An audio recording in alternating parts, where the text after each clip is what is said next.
قربانی کے حوالے سے بات چل رہی تھی، تو آج قربانی کے ایک تو قربانی کے کھال کے حوالے سے بات کریں گے کہ قربانی کی جو کھال ہے اس کا کیا حکم ہوتا ہے۔ تو قربانی کی کھال کے بارے میں قربانی کی کھال میں انسان یہ بھی کر سکتا ہے کہ اس کو خود اپنے پاس رکھیں، اس کی بھی اجازت ہے۔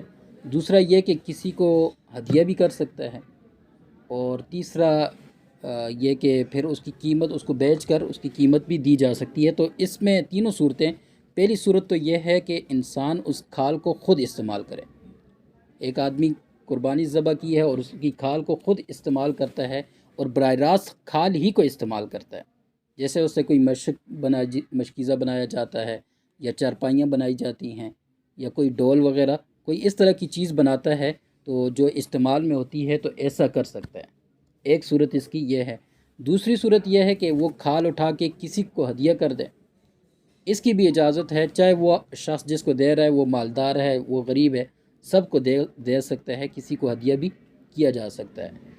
اور تیسری صورت یہ ہے کہ کسی اس کھال کو بیچا جائے، اس کو کھال کو بیچا جائے تو اس کی جو قیمت حاصل ہو، تو اس قیمت میں پھر پابندی کرنی پڑے گی کہ اس قیمت کو خود استعمال نہیں کر سکتا۔ کھال بیچ کر اس کی قیمت خود استعمال نہیں کر سکتا، پھر اس کی قیمت جو ہے وہ کسی مالدار کو بھی نہیں دے سکتا۔ اسی طرح اس کی قیمت کسی رفائی کام کے اندر، یہاں تک کہ مسجد کی تعمیر کے اندر لگا رہا ہے، کسی مدرسے کی تعمیر کے اندر لگا رہا ہے، یا کسی جگہ روڈ بن رہا ہے اس میں لگا رہا ہے، کوئی کنواں بن رہا ہے، ایسے رفائی کاموں کے اندر بھی نہیں لگا سکتا۔ جیسے ہم نے زکوٰۃ کے باب میں پڑھا تھا کہ اس کا حکم بھی گویا پھر زکوٰۃ والا بن جاتا ہے کہ وہاں مالک بنانا ضروری ہوتا ہے، تو مالک بنایا جاتا ہے غریب کو، تو اس لیے پھر اس کی قیمت جو ہے وہ غریب کو دینی ضروری ہوگی۔ ہاں البتہ ایسے مدارس کے جہاں طلباء ہوتے ہیں تو وہ بھی چونکہ اسی کے حکم میں ہے، تو ان کے اوپر وہ خرچ کی جا سکتی ہے۔ تو یہ ایک حکم ہو گیا قربانی کی کھال کے حوالے سے۔ دوسری بات یہ کہ اگر کسی شخص پر قربانی واجب تھی لیکن وہ قربانی کے دنوں میں قربانی نہ کر سکا، تو اس کا کیا حکم ہوگا؟ ایک شخص پر قربانی واجب تھی لیکن کسی وجہ سے وہ قربانی نہیں کر سکا اور قربانی کے دن چلے گئے، تو اب اس کا حکم یہ ہے کہ ایک صورت تو یہ ہے کہ وہ ایک متوسط اور درمیانے درجے کی بکری ہے، بھیڑ ہے، اس کی قیمت جو ہے وہ اللہ کے راستے میں کسی غریب کو، فقیر کے اوپر وہ صدقہ کرے گا، یا اگر جانور لے لیا تھا تو اسی کو بعد میں زندہ صدقہ کر سکتا ہے۔ تو یہ اس شخص کو حکم ہے کہ جو قربانی کے دنوں میں قربانی اس پر واجب تھی لیکن قربانی وہ نہیں کر سکا۔ دوسرا حکم یہ ہے۔ تیسری بات یہ کہ ایک اور مسئلہ یہاں کہ حرام مال سے قربانی کرنا۔ ایک شخص جو ہے مال حرام کے اندر قربانی ہوتی ہے یا نہیں ہوتی؟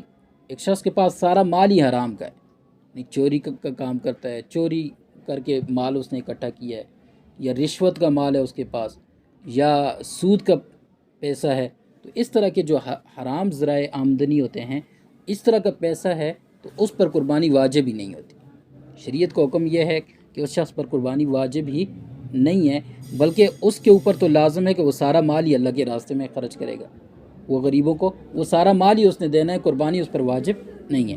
ایک صورت تو یہ۔ دوسری صورت یہ کہ ایک شخص کا مال، اپنا مال حلال ہے، سارا اس کا اپنا کاروبار حلال ہے، لیکن وہ قربانی کرتا ہے اور ایسے آدمی کو اپنے ساتھ شریک کر لیتا ہے کہ جس کا مال حرام ہے، تو اس سے بھی سب کی قربانی خراب ہو جائے گی۔ اگر ایک آدمی بھی حرام مال والا قربانی کے اندر شریک ہو جائے گا تو سب کی قربانی خراب ہو جائے گی۔ اس لیے اس میں بڑی احتیاط کرنی چاہیے کہ اپنا مال میں تو چلو انسان احتیاط کر لیتا ہے کہ وہ حلال ہو، لیکن دوسرا ایک حرام والا اگر شریک ہو جائے گا تو اس سے بھی کام خراب ہو جائے گا۔ تو اس میں احتیاط کرنی چاہیے کہ لوگ دیکھ کر جو ہے ان کا انتخاب کرنا چاہیے۔ اور جن لوگوں کا اگر ایسا کوئی کام ہے تو اور وہ قربانی کرنا چاہتے ہیں تو ان کے لیے ایک تو یہ سیدھی سی بات ہے کہ وہ ان کاموں کو چھوڑ دیں، لیکن اگر اس کے باوجود اگر کوئی قربانی کرنا چاہتا ہے اور اس کے پاس حلال آمدنی نہیں ہے تو اس کے لیے پھر اس کو چاہیے کہ کسی سے ان دنوں میں قرض لے لے کر اس جو قرض کی رقم ہو اس کو اس میں شامل کرے اور اس سے قربانی کر لے۔ تو یہ اس کا حکم ہے۔ تو یہ ایک دو مسائل جو ہیں، اللہ تعالی ہمیں ان مسائل کو سمجھ کر ان کے مطابق عمل کرنے کی توفیق عطا فرمائے۔ وآخر دعوانا